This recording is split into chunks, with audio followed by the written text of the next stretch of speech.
സുഹൃത്തുക്കളെ, കശ്മീരിൽ ഭീകരാക്രമണം, മരണം 26 ആയി എന്നാണ് പറയുന്നത്. അപ്പോൾ ഇതിന്റെ ഉത്തരവാദിത്വം പാകിസ്ഥാനിലെ ഏതോ ഒരു THR അങ്ങനെ എന്തൊരു സംഘടന ഏറ്റെടുത്തിട്ടുണ്ടെന്നാണ് പറയുന്നത്. വളരെ ദാരുണമാണ്.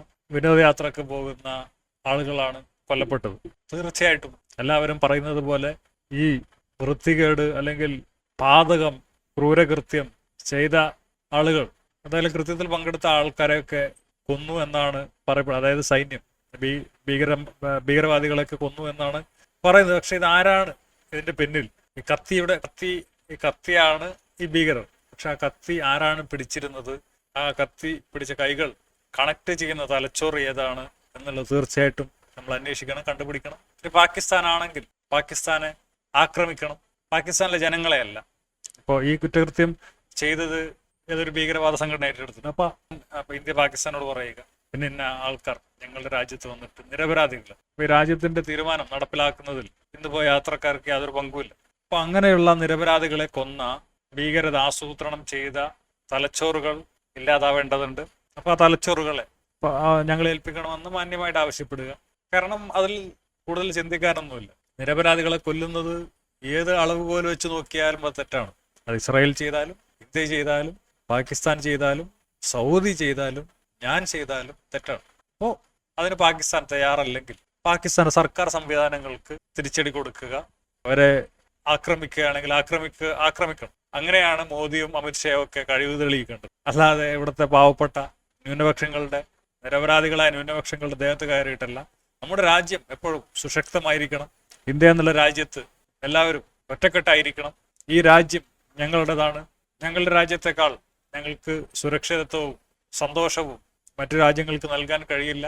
ഈ രാജ്യക്കാർ പരസ്പരം നന്മ ആഗ്രഹിക്കുന്നവരാണെന്നും ഈ രാജ്യത്തിന്റെ നിലനിൽപ്പ് നമ്മുടെ ഒരുമയിലാണെന്നും ജനങ്ങളെ ബോധ്യപ്പെടുത്തേണ്ടതുണ്ട്. അത് ഈ രാജ്യം ഭരിക്കുന്ന സർക്കാരുകളുടെ കടമയാണ്.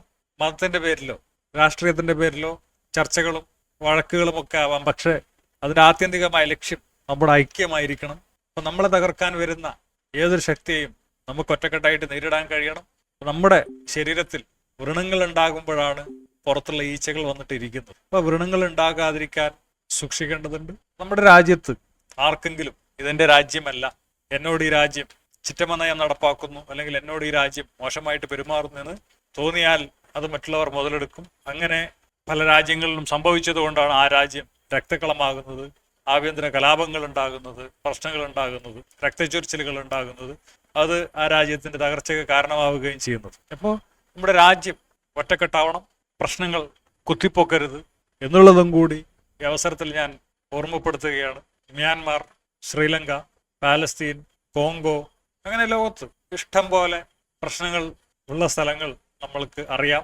അപ്പൊ അവിടെയൊക്കെ നമ്മൾ പോയിട്ട് അന്വേഷിച്ചാൽ നമുക്ക് മനസ്സിലാവുന്ന ഒരു കാര്യമുണ്ട്. അവിടെ സർക്കാർ അല്ലെങ്കിൽ രാജ്യം ചിലരോട്, ചില വിഭാഗങ്ങളോട് ചിറ്റമ്മ നയം അല്ലെങ്കിൽ അവരെ അധമരായി കാണുന്ന ഒരവസ്ഥാവിശേഷം ഉണ്ടാവുകയും അത് പിന്നീട് അസ്വസ്ഥതകൾക്ക് കാരണമാവുകയും അസ്വസ്ഥത പിന്നീട് ആയുധമെടുക്കലിലേക്ക് നീങ്ങുകയും, അപ്പൊ ആയുധമെടുക്കലിലേക്ക് നീങ്ങുമ്പോൾ ഇപ്പൊ ഒരു രാജ്യം തകരണമെന്ന് മറ്റു രാജ്യങ്ങൾ തീർച്ചയായിട്ടും ആഗ്രഹിക്കും. മനുഷ്യരൊക്കെ സ്വാർത്ഥരാണ്.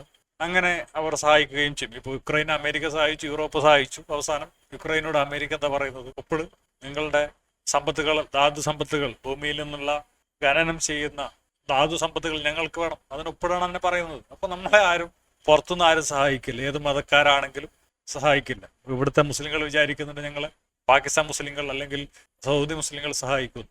വെറുതെ ക്രിസ്ത്യാനികൾ വിചാരിക്കരുത് അങ്ങനെ. ജൂതർ തങ്ങളെ സഹായിക്കുമെന്ന് കുറച്ച് സംഖ്യകൾ വിചാരിക്കുന്നു. വെറുതെയാണ്. ഇപ്പോ നമ്മുടെ അയൽവാസികളായ, നമ്മുടെ ദേശക്കാരായ ആൾക്കാരോട് എന്നും സ്നേഹവും ബഹുമാനവും ഒക്കെ ഉണ്ടാവണം. നമ്മളടുത്ത് തെറ്റുകൾ സംഭവിക്കുമ്പോൾ അതിന് ശിക്ഷ ഏൽക്കാൻ നമ്മൾ തയ്യാറാകണം. അവിടെ ജാതിയും മതവും രാഷ്ട്രീയവും പറഞ്ഞിട്ട് അതിൽ നിന്ന് രക്ഷപ്പെടാൻ ശ്രമിക്കരുത്. അങ്ങനെ നമ്മൾ സ്ഥിരമായിട്ട് രക്ഷപ്പെടുമ്പോൾ മറ്റുള്ള വിഭാഗത്തിന് അമർഷം തോന്നും, സംവിധാനങ്ങളോട് വെറുപ്പ് തോന്നും. അത് പിന്നീട് വലിയൊരു പ്രശ്നത്തിലേക്ക് വഴിവെക്കും. സിറിയയിൽ എന്താ സംഭവിച്ചത്? അവിടുത്തെ ഭരണവിഭാഗം, ഷിയ വിഭാഗം സുന്നികളോട് മോശമായി പെരുമാറിയെന്ന് അവിടുത്തെ സുന്നികൾക്ക് തോന്നി, അവിടുത്തെ ക്രിസ്ത്യാനികൾക്ക് തോന്നി. അപ്പൊ ഇതേപോലെ പല രാജ്യങ്ങളും തകർന്നത് അങ്ങനെയാണ്. അപ്പൊ അതിനുള്ള വഴി നമ്മൾ ഉണ്ടാക്കാതിരിക്കുക. ഇപ്പൊ കോൺഗ്രസിനെയൊക്കെ പലരും വിമർശിക്കുന്നതും അതുകൊണ്ടാണ്. കാരണം അവരെ എല്ലാവരെയും കരയുന്ന കുട്ടികൾക്ക് പാലൊക്കെ കൊടുത്ത് ഇതിനൊക്കെ ഒന്നിച്ചിങ്ങനെ കൊണ്ടു നടന്നു ഇത്രയും കാലം. അപ്പൊ ചിലർ അതിനെയൊക്കെ അട്ടിമറിച്ച് ഏകപക്ഷീയമായ അഹങ്കാരത്തോടെയുള്ള സമീപനം സ്വീകരിച്ചു. വെറുപ്പ് വിതറി ഒരുപാട് കടുംപിടുത്തങ്ങൾ കൊണ്ടുവന്നു. അത് അവസാനം പ്രശ്നങ്ങളിലേക്കാണ് എത്തിക്കുക. തീർച്ചയായിട്ടും മാറ്റങ്ങൾ കൊണ്ടുവരണം. അത് അവരുടെ സമ്മതത്തോടെയും ആശീർവാദത്തോടും കൂടി ആവണം. നമ്മൾ അവരെ വിശ്വാസത്തിലെടുക്കണം. കാര്യങ്ങളൊക്കെ ഏകപക്ഷീയമായിട്ട് ചെയ്യുമ്പോൾ തീർച്ചയായിട്ടും അവിടെ പ്രശ്നങ്ങൾ ഉണ്ടാകും. ആ പ്രശ്നങ്ങൾ പരിഹരിക്കാൻ വീണ്ടും നമ്മൾ ബലം പ്രയോഗിക്കും. അത് വീണ്ടും വലിയ പ്രശ്നങ്ങളാകും. ഇരകളുടെ അല്ലെങ്കിൽ ഇത് ബാധിക്കപ്പെടുന്നവരുടെ എണ്ണം ഇങ്ങനെ കൂടിക്കൂടി വരും. അതൊരു ഗതികേടും കൂടിയാണ്. സർക്കാരിന് അല്ലെങ്കിൽ ഒരാൾക്ക് അത് ചെയ്യാതിരിക്കാനും പറ്റില്ല. ക്യാൻസർ വന്നു കഴിഞ്ഞാൽ ചില ഭാഗങ്ങൾ മുറിച്ചു മാറ്റേണ്ടി വരും. അത് പിന്നീട് അത് അങ്ങനെയാണ്. പക്ഷെ അതിനേക്കാൾ മുന്നേ ഇത് എങ്ങനെ വരാതിരിക്കാം എന്നുള്ളതാണ് നമ്മൾ കൂടുതൽ ശ്രദ്ധിക്കേണ്ടത്. എപ്പോഴും നമ്മളെല്ലാവരും ചിന്തിക്കേണ്ട ഒരു കാര്യം അതാണ്. ഞാനെപ്പോഴും ചിന്തിക്കാറുണ്ട്. ഞാൻ എൻ്റെ ഏറ്റവും കഷ്ടകാലഘട്ടത്തിലും ഞാനൊരിക്കലും സമൂഹത്തിലെ വിള്ളലുകൾ വർദ്ധിപ്പിക്കാൻ ശ്രമിച്ചിട്ടില്ല. മനുഷ്യർ തമ്മിലുള്ള വെറുപ്പ് വർദ്ധിപ്പിക്കാൻ ശ്രമിച്ചിട്ടില്ല. അത് എങ്ങനെ നമ്മൾക്ക് മാറ്റാമെന്നതിനെ പറ്റിയിട്ടാണ് ഞാൻ എൻ്റെ ജീവിതകാലം മുഴുവൻ ചിന്തിച്ചിട്ടുള്ളത്. അതുകൊണ്ട് തന്നെ കുറ്റബോധമില്ലാതെ ഉറങ്ങാനും ഉണ്ണാനും ഒക്കെ സാധിക്കുന്നു. ഒരു ജീവൻ ജീവന്റെ തുടിപ്പ് എന്ന് പറയുന്നത് തന്നെ ഐക്യമാണ്. രണ്ട് മനുഷ്യർ ചേരുമ്പോഴാണ് ഒരു കുട്ടി ഉണ്ടാവുന്നത്, അല്ലെങ്കിൽ ഏത് കുട്ടികളുണ്ടാവുന്നത്, ഏത് ജീവനുണ്ടാവുന്നത്. അപ്പോൾ മനുഷ്യരുടെ ഐക്യമാണ് നമ്മുടെ ജീവന്റെ തന്നെ അടിസ്ഥാനം. തന്മാത്രകൾ കൂടിച്ചേർന്ന ഒരു സംഭവമാണ് നമ്മുടെ ശരീരം അല്ലെങ്കിൽ ജീവൻ. മാവിൽ വെള്ളം ചേർക്കുമ്പോഴാണ് അതിങ്ങനെ ഒട്ടിച്ചേരുന്നത്. വെള്ളം ഇങ്ങനെ തീർന്നു കഴിഞ്ഞാൽ അത് പാറിപ്പോവും. തീർച്ചയായിട്ടും അങ്ങനെ പരസ്പര ബഹുമാനവും പരസ്പര സഹകരണവും വേണം. വെല്ലുവിളികളും അഹങ്കാരത്തോടുള്ള സമീപനവും തെറ്റാണ്. ശക്തികളൊക്കെ മാറി മറിയും. യുവാവ്, ഇന്നത്തെ കുട്ടി നാളത്തെ യുവാവാണ്. ഇന്നത്തെ യുവാവ് നാളത്തെ വൃദ്ധനാണ്. ഇന്ന് സ്നഗ്ഗിടുന്നവൻ, അതായത് മലമൂത്ര വിസർജനമൊക്കെ ചെയ്യാൻ കുട്ടികളുടെ പാമ്പേഴ്സ് പോലെയുള്ള സാധനങ്ങൾ കയറ്റിയിടുമല്ലോ. അപ്പൊ അത് ഇന്ന് കുട്ടികളാണ് ഇടുന്നതെങ്കിൽ, ഇപ്പൊ ഇന്ന് കുട്ടിയായിരിക്കുന്ന കാലഘട്ടത്തിൽ 2025 ഏപ്രിലിൽ ഇടുന്ന ആളായിരിക്കില്ല 2040-ലോ 50-ലോ. അപ്പൊ അതിങ്ങനെ മാറി മറിയും. പ്രായമായാലും കിടന്നിടത്തൊക്കെ പോകുന്ന അവസ്ഥ ഉണ്ടാവും. അതൊക്കെ ആലോചിച്ചിട്ട് വേണം നമ്മൾ കാര്യങ്ങൾ മുന്നോട്ട് നീക്കാൻ. അതിന് നമ്മൾ ചരിത്രവും വർത്തമാനം അന്താരാഷ്ട്ര ജ്ഞാനമൊക്കെ വേണം.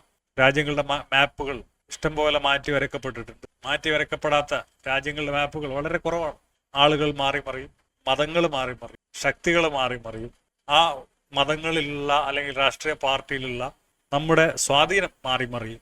ഇങ്ങനെ പല കാര്യങ്ങളുണ്ട്. അപ്പൊ അതിന്റെ പേരിൽ ഒന്ന് അഹങ്കരിക്കുകയും മറ്റുള്ളവരെ വെറുക്കുകയും മറ്റുള്ളവരെ അതിന്റെ പേരിൽ കൊച്ചാക്കുകയും മറ്റുള്ളവർ നശിക്കണമെന്ന് ആഗ്രഹിക്കുകയും ചെയ്യുന്നത് നമ്മുടെ തന്നെ നാശത്തിനാണെന്ന് നമ്മൾ ഓർക്കുക എന്ന് പറഞ്ഞുകൊണ്ട് നിർത്തണം. അപ്പൊ ശരി.